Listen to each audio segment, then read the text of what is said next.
Good evening. Welcome to the Revere Journal and RevereTV School Committee Candidates Forum that is being televised live on RevereTV from the Susan B. Anthony School.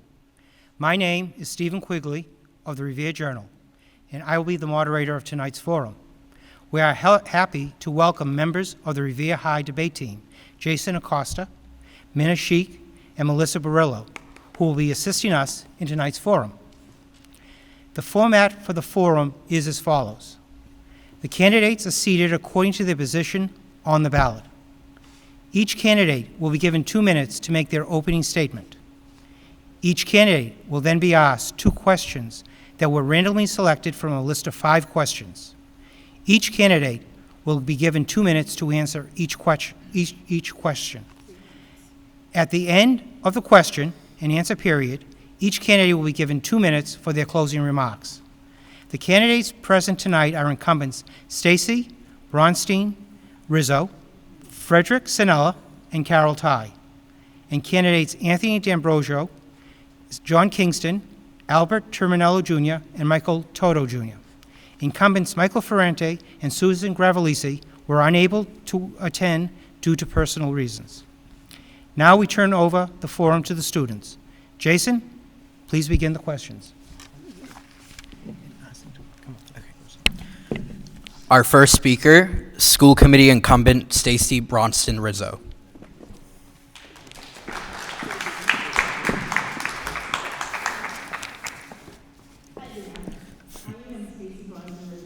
Same old me, but with the addition of my maiden name, Bronstein.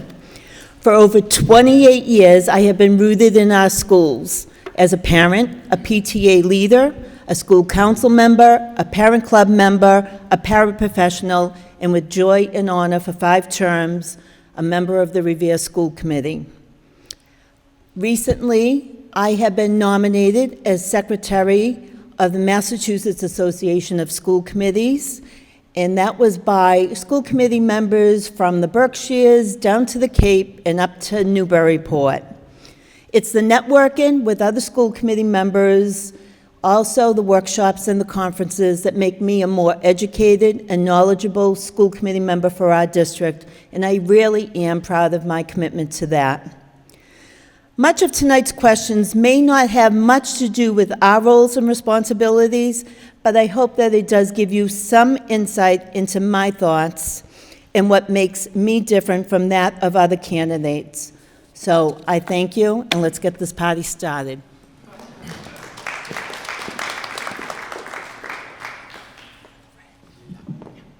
Our next speaker is School Committee Incumbent Frederick Sinella.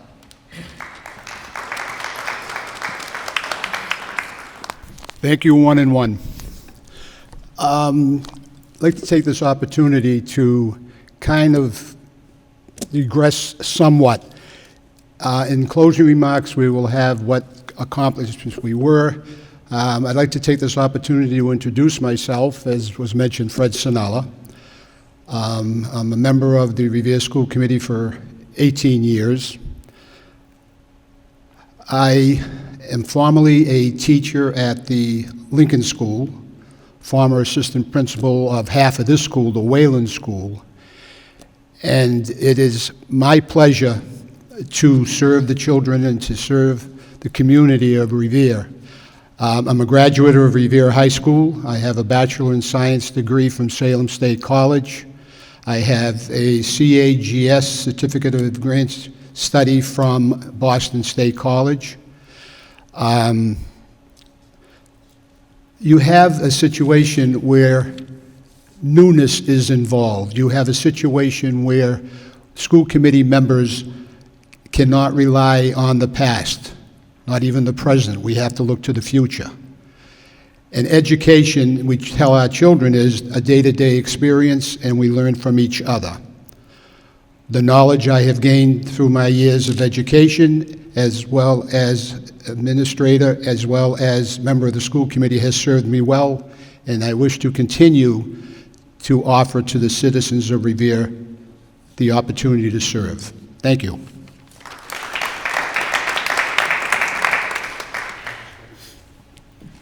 Our next speaker, School Committee Incumbent Carol Ty. Good evening, ladies and gentlemen. My name is Carol Ty. I'm currently a member of the school committee, a lifelong resident of Revere. Spent my life and my career in the Revere Public Schools, 35 years a teacher at Revere High School. A couple of you out there were sitting in my classes. 6 years in the superintendent's office. And then in 2001, I was elected to the school committee and have served continuously ever since. I've had so many proud moments in my tenure, in all of that time. I cannot begin to delineate them all. The ones that stand out, though, are watching people that I had in class grow, mature, become success in their personal lives and in their professional lives. That gives me great joy. And one moment I remember, which comes to mind particularly because we are in this complex. On a cold, rainy day in December, much like tonight, although it's not December yet, but it certainly feels like it, I went from Revere High School and walked up to City Hall and met with Mayor Bob Has. We sat and discussed the program that my administration had come up with to build 5 new schools, including the 2 here. We began on that program, we got on the SBA list, we proceeded not so quickly as we had intended because there was a recession, and the recession meant that it was longer. But I too, with all of you, share the enormous pride, and I think that particular experience makes me uniquely qualified in this particular election to serve on the school committee. Thank you.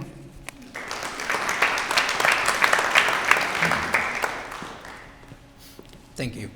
Our next speaker, Mr. Anthony D'Ambrosio. Hello, my name is Anthony D'Ambrosio, and I'm a candidate for the Revere School Committee. Before saying anything else, though, I'd just like to thank the members of the Revere debate team, the Revere High debate team here tonight. They don't have to be here, they're in high school, but they're here facilitating one of the fundamental organs of democracy, and that's amazing. Before you tonight, I want to illustrate my vision for a future Revere, for a Revere of the 21st century, that evolves with the times and that prepares its students and children for success in the workforce and life in general. Times have changed. Technology rules the world today, and that's certainly been the case over the course of the last decade. Today, we do everything differently. We use Uber instead of Drive sometimes. We send texts instead of writing letters. Well, that impacts almost everything our children do. Jobs are tech-based today. Boston, as a tech hub, serves as an employer of thousands and thousands of tech workers.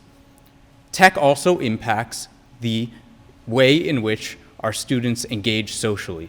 Mental health is a massive issue because of bullying in online communities that are so pervasive today. Tech, in the newness of the 21st century, mandates that we change the way we consider our educational system to work. And along with you, I hope I can do that. My family has spanned 3 generations in this city, from my grandfather Tony to my father Jerry. However, if elected, I will look forward and not backward, and I will help lead this school committee into the 21st century by helping to prepare its students to grapple with the enormous challenges that they face today. Thank you so much.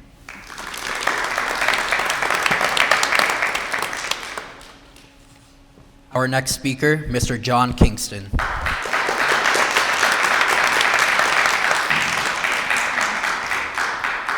Hi. My name is John Kingston. I wish to thank the Revere Journal and RevereTV for organizing this event. I think it's a great event, and I'm very happy that you all came. Thank you very much. I am a lifelong resident of Revere. My parents were lifelong residents of Revere. My father was a Revere teacher and principal for over 35 years in this community. I decided to live in this community and raise my children here. My daughter, Jennifer, attended Revere Public Schools and graduated from Revere High School. She is currently a teacher in the Whalen School in this complex in her 6th year. My son, Jeffrey, attended Revere Public Schools and graduated from the high school. My son recently graduated from college and hopes to be a Revere police officer in the near future. I'm very proud of my children and very proud of the education that they received in the Revere Public Schools. I am not a newcomer to Revere.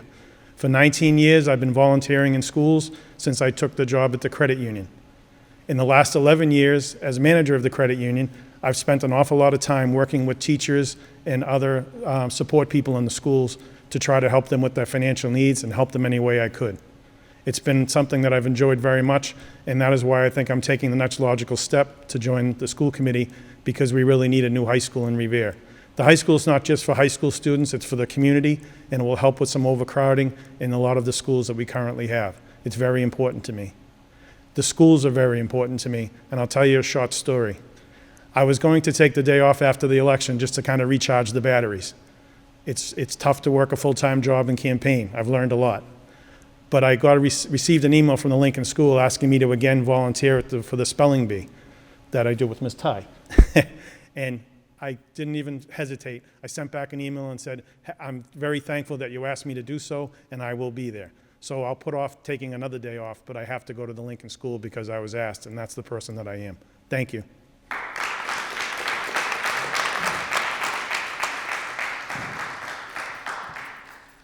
Our next speaker, Mr. Albert Terminillo, Jr. Good evening, everybody. Thank you for this opportunity to speak to everybody, Revere TV, the Revere Journal, and welcome RHS students. Glad to have you here. My name is Al Turbinello, and I'm a graduate of Revere High School of 1971 and a lifelong resident here in Revere. I have a long history of supporting many organizations for over 50 years in programs, and I am a strong supporter of the special needs programs, and I look forward to seeing higher education availability for these children and maybe more workforce opportunities. I support the RHA's programs and sports programs, and I want to provide high-tech equipment for them to train with as well. I believe classroom before a playing field for sure, but students need as many avenues to pursue college education money as possible. So in that way, sports provide that type of atmosphere. I've been part of the Revere School programs in many areas for over 25 years, attending many social, athletic, and academic events in lots of ages and grades. I have gained the trust of your students for over the years by being there for them to support them through their wins and losses and any type of programs that they might have had. I am proud to be part of that program of the Revere High School and the Revere school system. I was a single father raising two daughters back in the early 70s, putting them through the Revere public school systems. So I understand what it's like for a lot of families in Revere right now. So I got to see my granddaughter graduate from Revere High. So I have roots, strong roots in the city, and I feel that being part of the Revere Schools Committee will add to that avenue of helping the school and helping you and your student prepare for the future. Thank you very much.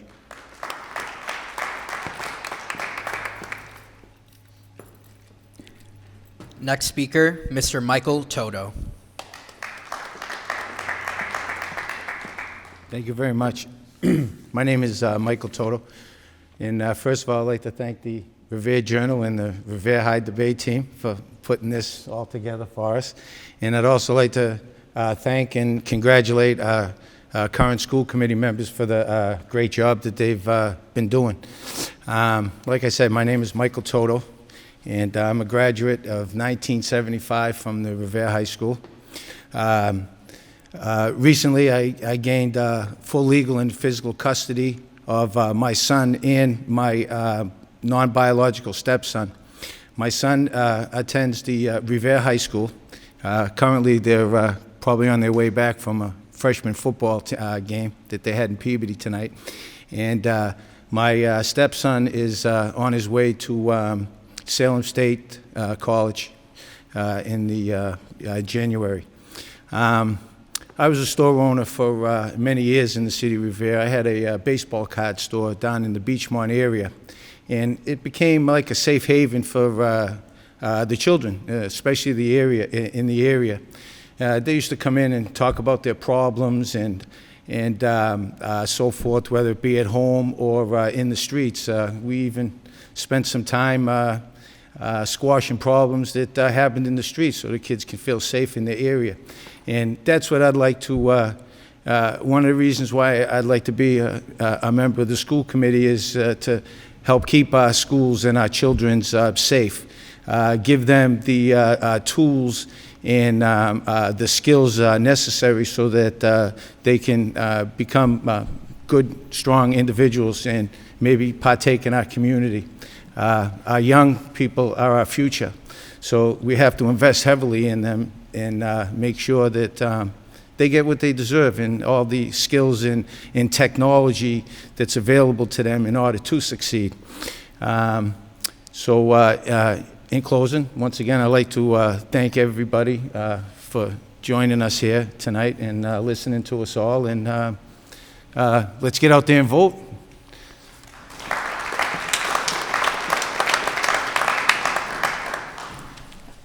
Let's give a round of applause for all of our amazing speakers.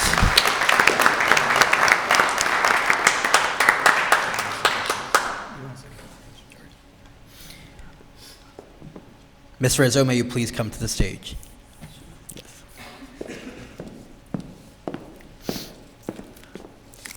Our first question for you, excuse me? Make it easy. Yeah, we'll try. Our first question for you tonight is, how can the school committee support students in addressing mental health issues? Okay. Well, the research is very clear. When a school has a system-based, evidence-based, whole school approach, all students are more engaged academically. Contrary to what has been said in public, that there is an appalling lack of attention paid to mental health by our leaders and candidates, we have been fortunate enough to have people like Dr. Vidala, Dr. Stone from the North Shore Mental Health Clinic, Sylvia Chang from MGH, and many staff members that recognize and have been addressing these needs for over time. This past March alone, Dr. Vidala presented to the school committee a plan to restructure student services. Unfortunately, right now, our 23 social workers and adjustment counselors are not only doing what their expertise is, but also attending to areas of BCBA and also school psychiatry. We need to create support teams that are diverse in areas of expertise. Changes always have been continually met to meet the needs of our students. This morning, our Health and Wellness Committee met and discussed how we can get more community partnerships. And even though we are in the middle of October, we are still hoping for funding coming along to at least pilot a program with an extra BCBA and a school psychologist. Poverty, trauma, social emotional needs, behavioral, health, and mental needs are all barriers to providing education to the whole child. Why would we not want to pay attention to that?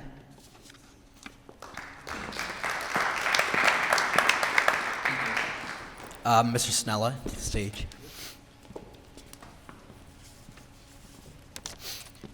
Our first question for you for the night is, how might school committee members prioritize the budgeting process to best address the needs of RPS students and their family? Thank you. The budget process is rather unique. The experts think they know it all, and sometimes they throw the dice. School committees, unfortunately, cannot raise funds. We rely on the City Council, which level funds us, and Chapter 70 from the state state budget. To prioritize, as far as we experience, would be to take from Peter to give to Paul. The organizational aspect from superintendent, assistant superintendent, principals, they recommend, they come in with different programs that they would like to see, or what's working, what's not working. So the school committee, in its infinite wisdom, has to kind of define a priority. If it is glaring, then it gets like the squeaky wheel gets the most oil.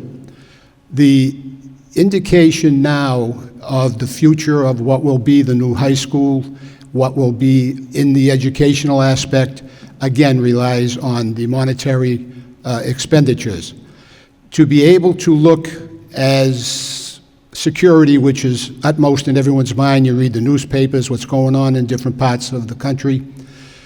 We have already entertained some kind of program coming up with new monies that's coming from the state. You've read where the monies, the state legislature has just about come up with it.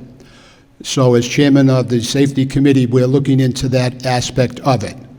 But we have to keep in touch with the children, keep in touch with the parents, see what their needs are. They let us know. Thank you.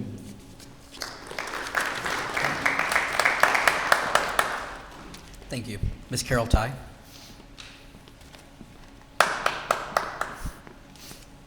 Our first question for you is, clearly there is a need for a new Revere High School. What do you believe is the school committee's role in assuring that the final building is in line with the needs of students in the 21st century?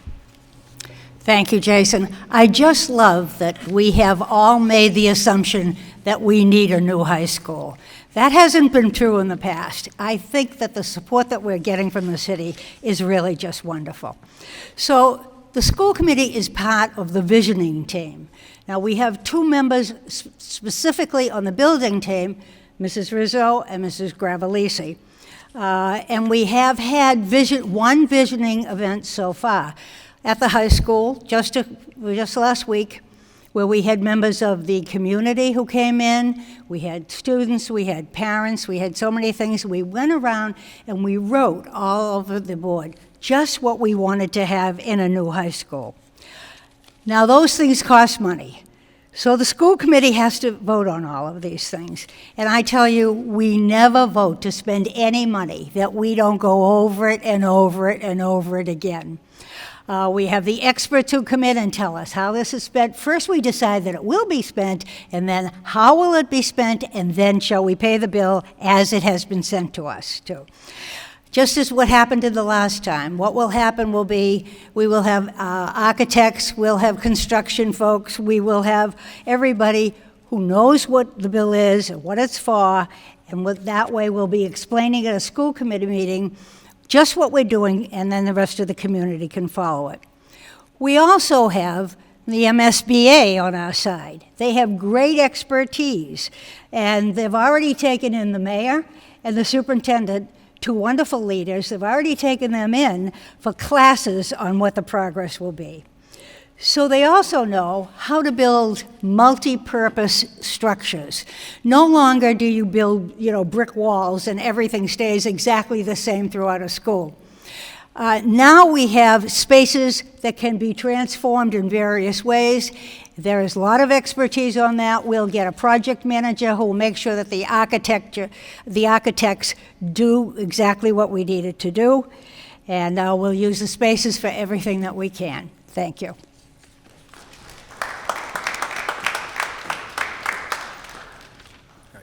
Thank you. Oh, Mr. D'Ambrosio. Our question for you is, the Revere High School athletic program is enjoying a resurgence under the leadership of Director of Athletics, Frank Shea, with more student athletes going on to participate in college sports. Do you believe that our athletic coaches should receive a bonus stipend based on the number of students participating in their programs and the level of success achieved by their teams? Also, would you like to see a review done of the current salary structure for our coaches in comparison to other high school coaches in the area? Thank you for the question. In order to begin to address it, I urge everybody to think about the purpose of high school athletics, about the purpose of having teams, successful teams, and fielding rosters, the purpose of middle school athletics. In my opinion, the purpose here in Revere is not always to produce professional athletes.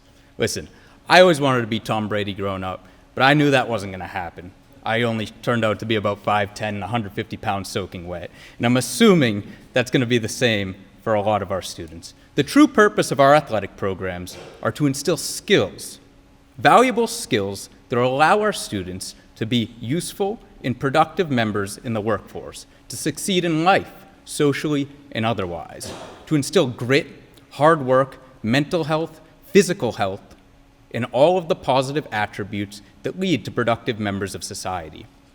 So while it's important that our coaches are fairly paid, and certainly not paid any less than comparable coaches in the area, I do not support the idea of stipends. I think that misframes the conversation. It misdirects us, and it takes our focus off of the most important aspect of the high school athletics program, and that is to treat our kids as though they will be future productive workers and to teach them the skills necessary to be those workers. We need to focus on those skills. We need to teach our kids those skills. Any discussions of this sort right now is not a good use of public attention. Thank you so much.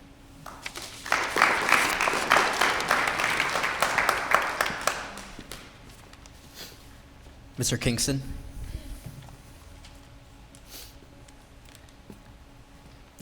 Our question for you is, how can the school committee support students in addressing mental health issues? This is a very important area. It's very difficult for the teachers to teach 25, 30 children. A lot of them don't speak English. A lot of them have other difficulties at home. So the teachers already are starting with a tough problem. What do? I do think we have a very young staff in Revere as far as the teachers go, and I do think some professional development in the area would help, so to help them spot if a child's having a problem. I was at the Lincoln School the other day, and a bunch of teachers were outside at recess with their students, and I was talking to a teacher, and they said to me, "I love being out here at recess with my kids." And I said, "Why is that?" She said, "Well, they need the fresh air, they need to run around a little bit, but I can also watch them in a different setting. If they're in the school setting with me, they're all sitting in their chairs doing their work, I don't really know if someone's really having a problem. But when I'm out looking at them at the playground and I see a student over in a corner by themselves, not interacting with any other students, just kind of by themselves, it said something in my mind, and I need to make note of that and maybe pull the student aside and say, is everything going okay? Do you need some help? The other issue is with parents. We need to educate the parents about looking after their children and their mental health. I don't think too many parents would not hesitate to take their child to the hospital if they had a cut or a broken arm or something was wrong with them. But if something's quite not right with them, I think unfortunately for a lot of parents, there's a stigma out there that they can't seek help for that. You'll be fine, shake it off, be a man. I really think that we need some more professional development for the teachers. The school committee needs to have some workshops to educate parents, and we need to take that stigma away from that problem in society. People are afraid to seek help for that, and I think it's really a big problem. Thank you.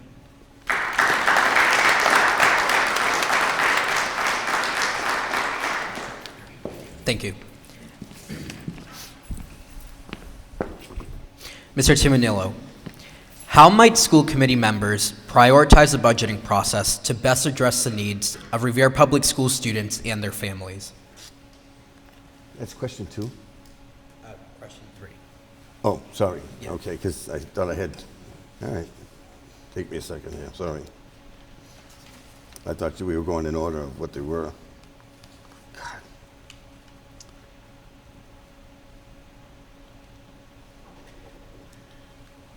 Sorry about that. Okay. So, question 3. Number 1 is, I'm for higher education, not for higher administration costs. I think the administration around here is way overpaid for reasons of money that we don't have. We have assistants, we have a superintendent of schools, and then we have 3 assistant superintendents. Totally unnecessary. You're talking about 4 people in a budget right now that's almost $750,000. That can be used for a lot of things in the school system. None of these questions tonight have been addressed to special needs students about money, funding, or what we intend to do with them. So I think more programs designed around that, less administration costs, and I think and some vocational training as well as in our public schools would be our best interest rather than keep going with the higher administration proposals that we have around here. Finally, bilingual training for a lot of the teachers. I know the students in Revere are having a little bit of a hard time. We do as best we can with them, and everybody seems to be coming along fine, but I think some training with some of the earlier teachers with bilingual training will probably help out a lot. Thank you very much.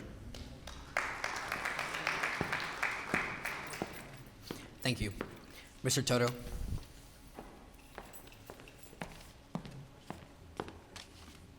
Our question for you is, what do you believe is the school committee's role in assuring that the final building is in line with the needs of students in the 21st century for Revere High School? Thank you for that question. Well, first of all, I believe we have to work closely with the Mass School Building Authority, the MSBA. Make sure we have all the T's crossed and the I's dotted.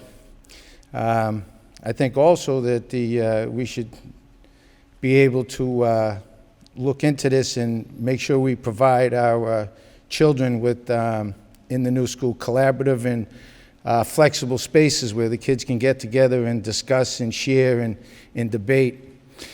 We have to make sure we get all the advanced technology that's available for the children to provide a phenomenal educational setting. Maybe as part of the new school, we have to look into a projection room. Maybe in the art wing, have a kiln in there. How about a dark room with its own photo processing? And music and drama with black box theater and music practice rooms. How about culinary art? Okay, and how about a student career center so that these kids can get off to a good start in their future? So in order to make all this work, we have to work closely with the superintendent, Dr. Kelly, and her visionary teams. I believe that's big. And of course, the mayor and all the school committee members have to work for the betterment of the children. And quick thought, how about Suffolk Downs? They want to put all this free space in Suffolk Downs. How about putting a school in there, a nice high school with a Boys and Girls Club or some huge community center, and throw some shops in there that are children friendly so that they can go for lunch or whatever the case may be. Thank you very much.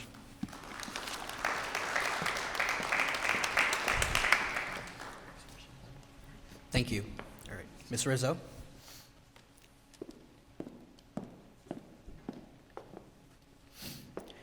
Our last question for you is, what do you plan to do to encourage more inclusion of diverse student populations, such as the ELL community and students with special needs in our schools?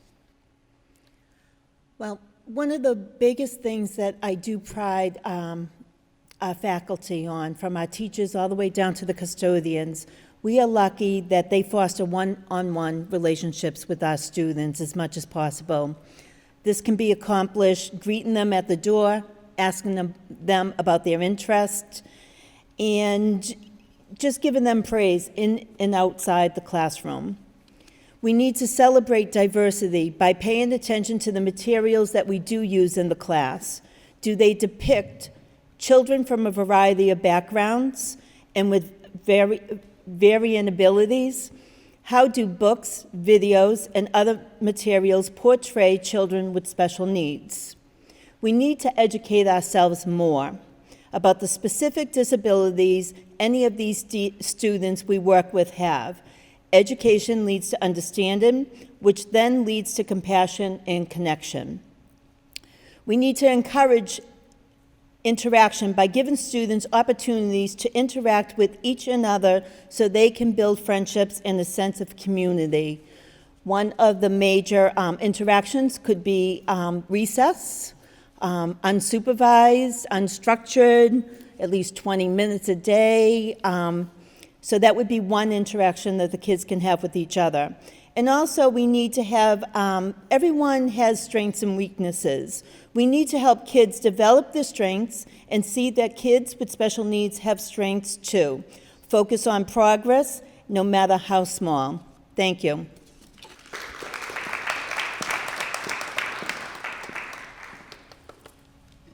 Mr. Sinella?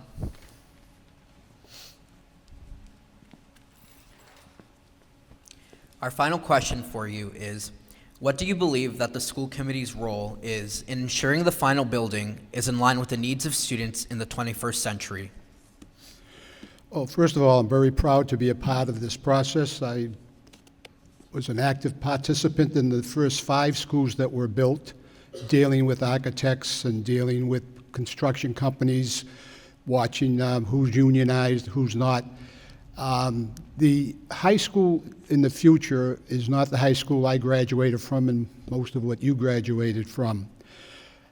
We toured the old high school, the present high school, not the old, and with MSBA. And it was interesting, you had administrators, you had students, you had parents, people from the state, looking, advising, consulting, and adhering to. The process that requires the community has to be involved. This is something that's not going to go it alone. So we as the school committee need to listen and value everyone's input, ensure the safety of students, staff, visitors, and local residents with regard to traffic, parking, security, and environmental concerns during construction and upon the completion of the project. Maintain an open process with frequent communication with the educational staff, students, and the community. Also, the possibility of CTE to equip students with the skills needed to succeed in the 21st century, and the CTE has a new opportunity to become further integrated with the core curriculum, which would give students hands-on skills in the classroom before they walk into their first interview. Thank you.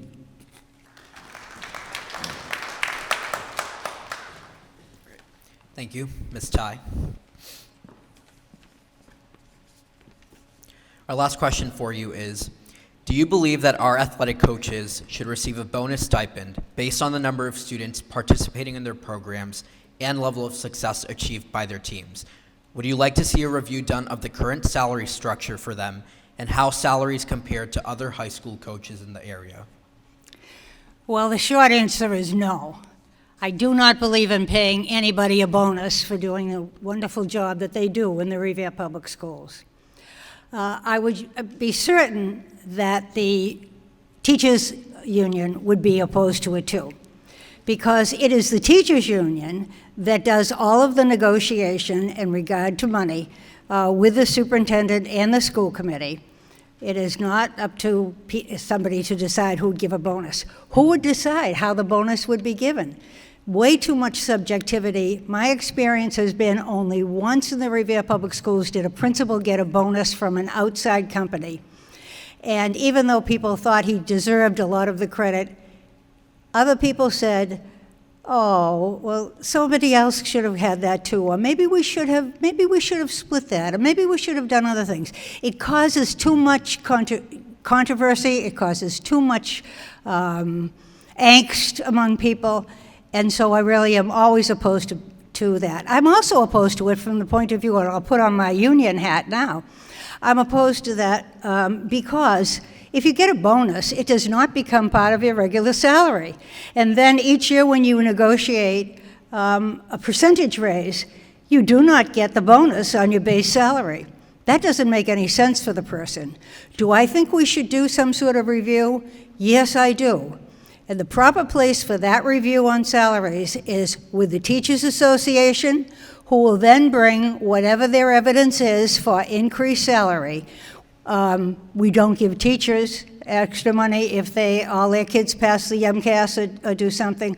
I think that we do need a review. I think we need to look at, and success certainly comes in there, but no bonuses to anyone. If I had a whole lot of extra money, I'd split it among everyone. Thank you. And we will have 16 million next year.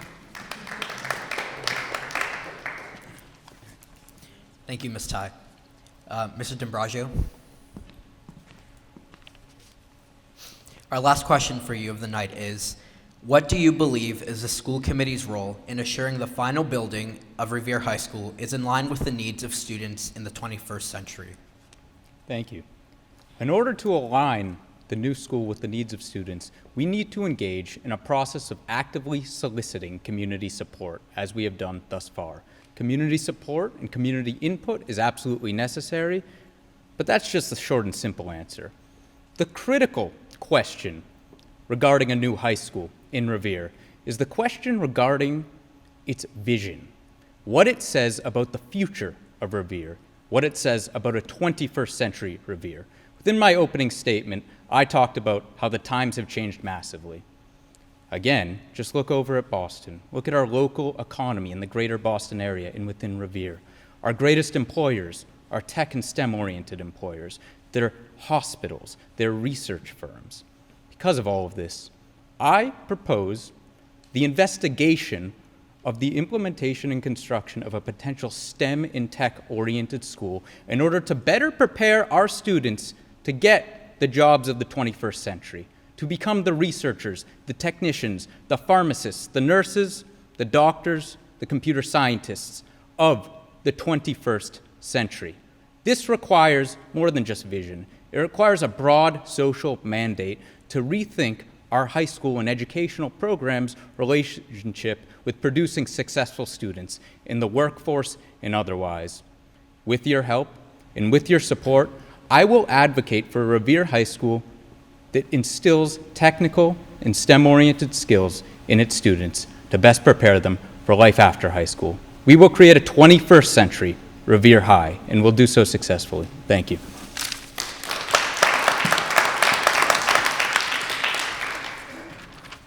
Mr. Kingston. Do you believe that our athletic coaches should receive a bonus stipend based off of student participation and level of success achieved by teams? Would you like to see a review done of the current salary structure in comparison to other high school coaches? Thank you.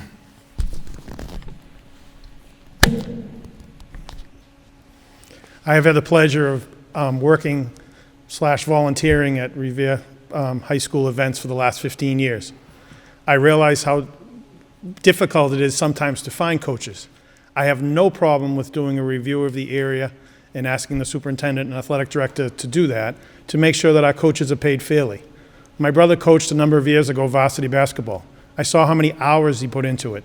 And when you look at basically what the stipend was, for the number of hours you put in times what the stipend was, it wasn't a very lucrative position. And you don't coach to make money, but you also have a family and you have responsibilities. And when you're taking someone away from their family, you need to compensate them fairly. So I most certainly want to see a salary of other communities that, like us, and use those numbers to try to gauge what the coaching salary should be. I do agree with Ms. Ty that it is a union matter, but I do think it's something that the superintendent and the athletic director should look at and bring to the table. I've had the pleasure of working for 4 athletic directors. They've also worked very hard, but I've also seen the struggles sometimes to get a coach, and I'll say to the athletic director, how are we doing for baseball this year? What are we doing with this year? Oh, it's tough, I don't have many applicants. And I've been told that sometimes we don't pay enough. So that's a concern.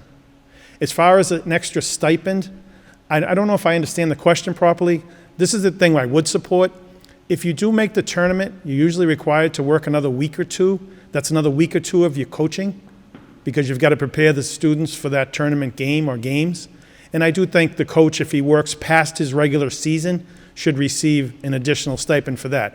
It's not a reward for getting there. It's putting the extra time in after the season's over when everyone else is already done. I just don't think it's fair to ask someone to work more than they were supposed to and not receive some kind of compensation. I don't think that's fair. Thank you.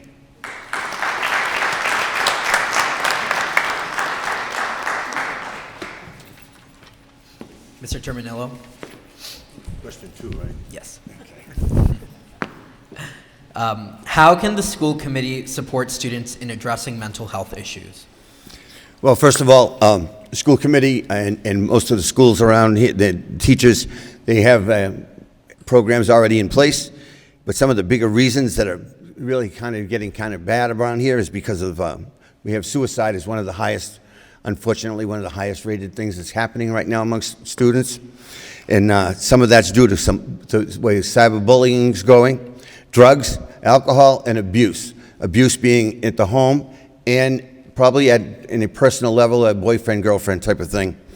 And I think teachers should have seminars to bring them up to date and up to speed on some of the signs that they should be looking for, as well as taking a personal interest in when they see things like that happening around the school.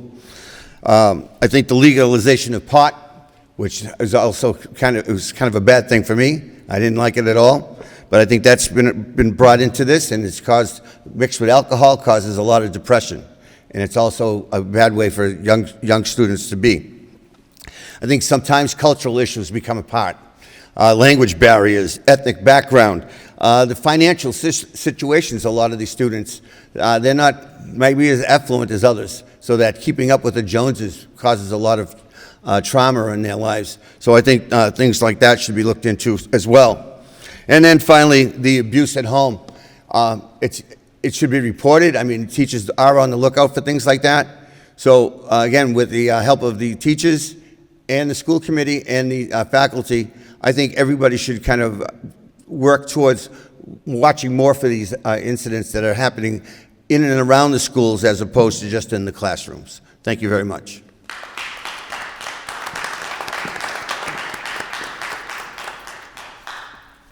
Thank you. Mr. Toto?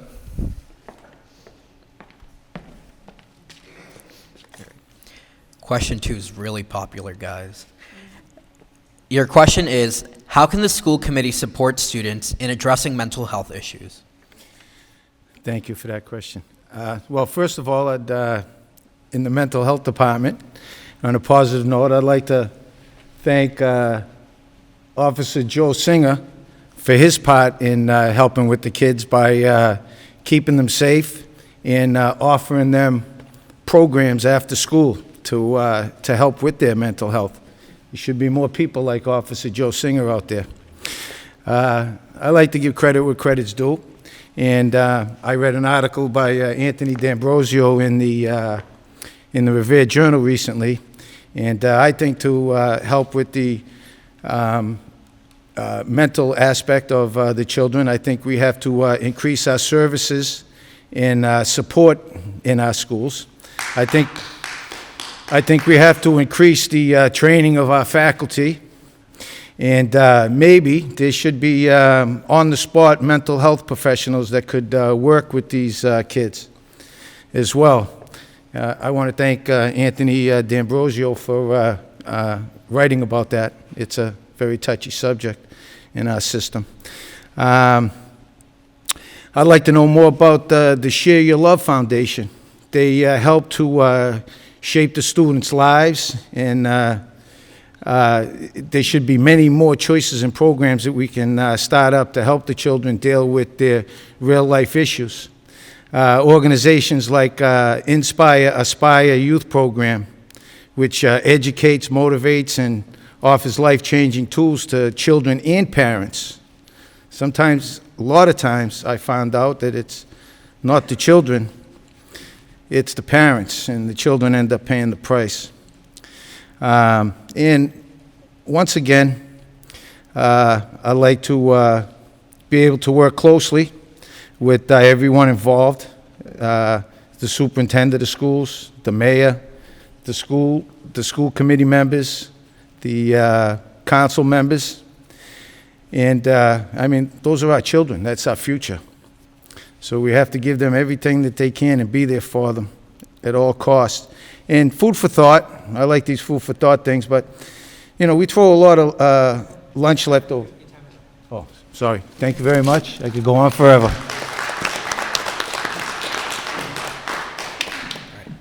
Let's give a round of applause for all those responses.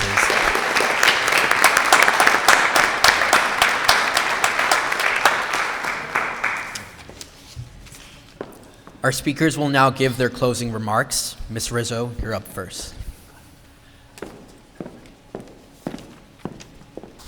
So this is the last time you can hear my melodious voice. But in ending, I just want to say for every policy discussion we have, every vote we take, every project we tackle, my responsibility is to the children and school community of Revere. I believe public education should be inclusive, challenging, individualized, safe, and supportive for our children. And an effective school committee member needs not only passion and ideas, but also the experience and the commitment in our public education and urban districts to translate that passion into action. I am committed to this position on a full-time basis, and my passion has always been 125%. At this time, I want to thank my husband, John, very patient person, my sons, Jonathan, Adam, and Nicholas, along with their wives, and my sweet and sassy granddaughters, Sylvia and Adeline. Gigi loves you. To the voters in Revere, please stay positive, and don't forget to exercise your right to vote. To the Revere Journal, to RevereTV, and especially to our speech and debate team, along with their teacher, Mr. Fellows. You all make me so #RPS proud. Thank you, everyone.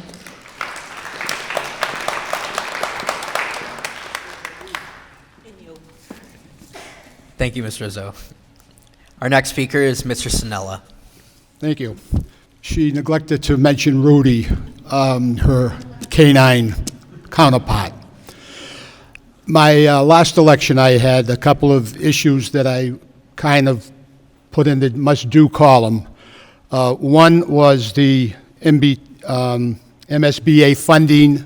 The superintendent reapplied at the insistence of the school committee. We all know that Revere is in line to receive upwards of 80% of funding for the new building. And the other was on the school calendar. It got longer and longer and longer, so it necessitated elimination of some days in the calendar. With the approval and the negotiation with the teachers' union, we were able to get out a few remaining holidays that were in there, so that teachers taking a religious holiday will use their personal day, and it's up to the parents to decide what holidays their children will observe. So that took off quite a few days on the school calendar. In the next 2 years coming up, my priority would be to the universal recess for all elementary children.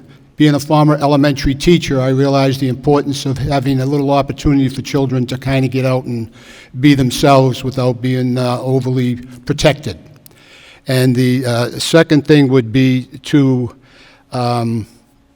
have the new safety issues that we talked about earlier in the new school. We've been to school systems to see what they have to offer, and there's a lot out there, photo identification and all that jazz, to protect students and teachers. And in closing, I would respectfully request a vote on my behalf to continue my years of service to the city of Revere. Thank you.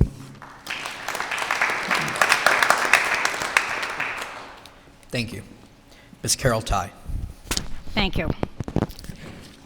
It's almost hard to imagine that we will get the money next year that we deserve, an additional $16 million.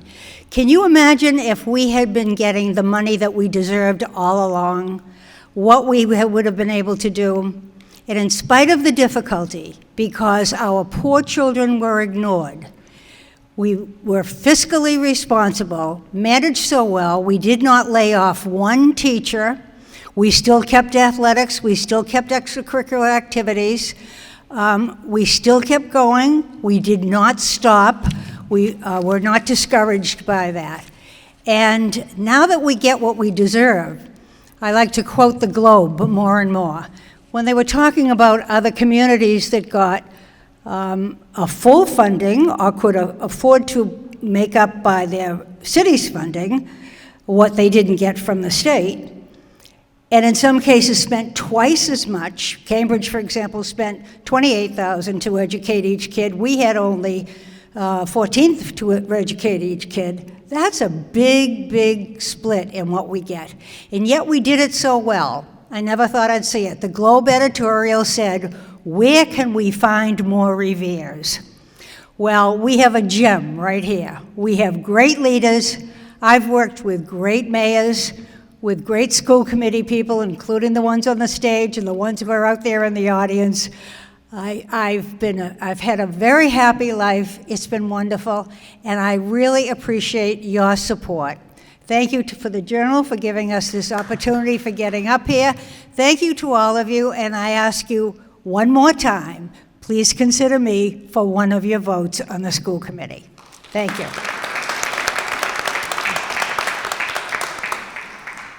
Thank you, Ms. Ty. Our next speaker, Mr. D'Ambrosio. Thank you all for coming out tonight. As I said in my opening statement, my family spans 3 generations in the city. From my grandfather, Tony, in the 1970s, to me here today. Our longevity in the city won't stop me from looking forward into the future and doing everything I can to make sure that we prepare our students and our children to be successful in the 21st century, to equip them with the skills to achieve that success, not only in college, not only in the workforce, but in social life afterward as well. We want wholly successful students, and we need to meet the demands of that success within our school system. Older way of doing things and more traditional ways of doing things are certainly to be respected. They're necessary to understand and necessary to study. But sometimes it's time for newness. It's time for innovation, and it's time for new approaches to solving the immense challenges that accompany us in this new time, this new 21st century. So thank you all for coming out tonight. I urge you to listen to what I'm saying, and I ask for one of your 6 votes on November 5th.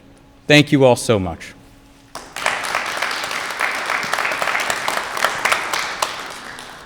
Thank you.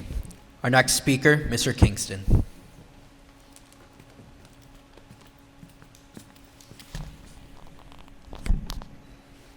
I was fortunate to go to Bentley College at the time, now it's Bentley University, and I received a degree in business management. What that taught me was a lot about budgeting and numbers. Fortunately, the state legislature is going to change the funding formula, so Revere will hopefully get much-needed funds. I'd like to do a couple of things with those much-needed funds.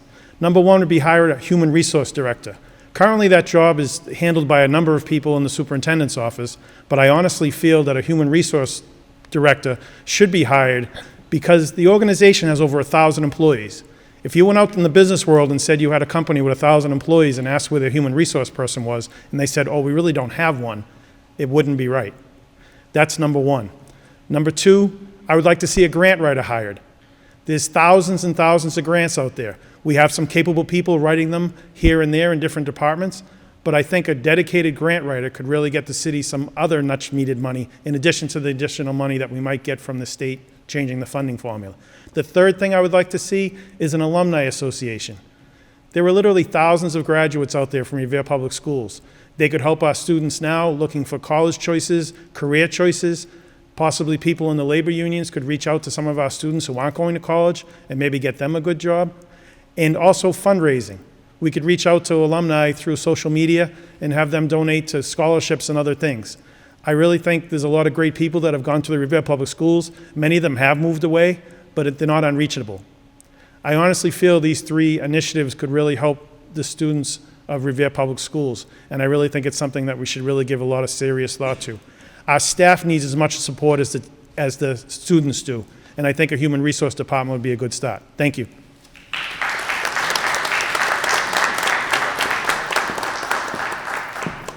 Thank you. Our next speaker, Mr. Terminillo. Okay. I've never been known to pull any punches, and I believe in full disclosure on a lot of things around here. And if you're like me and a lot of other citizens in Revere, you're getting kind of tired of things. First of all, we have a candidate up here that's talking about 3 generations of being in the city. Well, unfortunately, in the early formative years, he was taken out of the Paul Revere School, and his parents moved him out of the city of Revere, and he's never been in a public school a day in his life. And now he's here in Revere trying to get a job on the Revere School Committee, trying to tell you what to do with your public school students.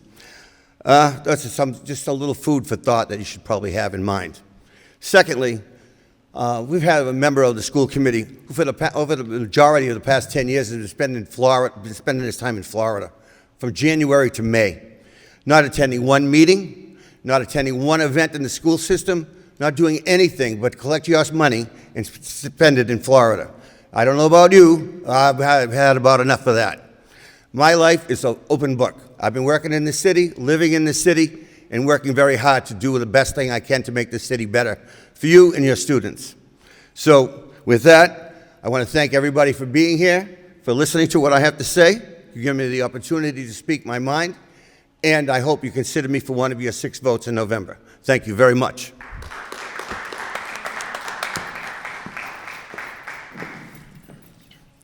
Thank you. Mr. Toto? Thank you, everybody, for being here. Excuse me. Thank you, everybody, for being here. I want to thank the current school committee members for their great job. And I'm the type of guy that I'm ready to roll up my sleeves and hit the ground running. I'll even go out there and fill in some rat holes around the schools if necessary.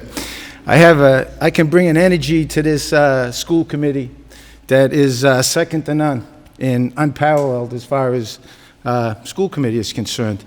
I want to be there to ensure that our students get the best available to them, especially with the technology that's out there.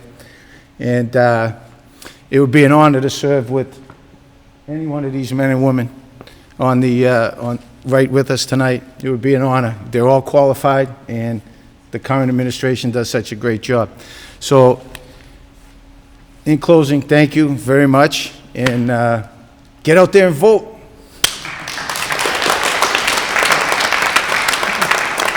Let's give a big round to all the candidates for being here. Good job.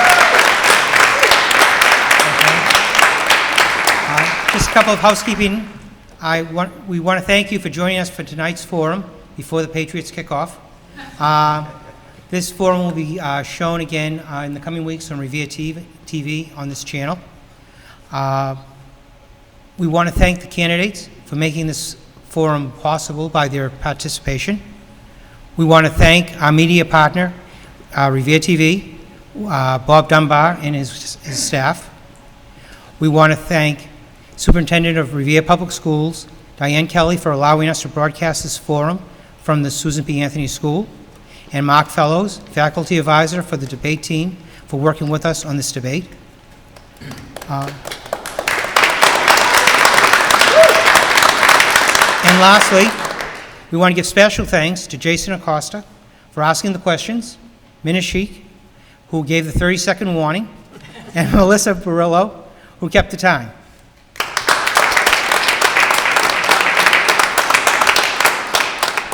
On October 17th, the candidates for Councilor at Large will be appearing in another live forum. And on October 24th, a debate of the candidates for mayor, Mayor Brian Arrigo and Councilor at Large Dan Rizzo, will be televised live from this auditorium. This is a very active political season in Revere, and remember to get out and vote on Tuesday, November 5th. Thank you very much.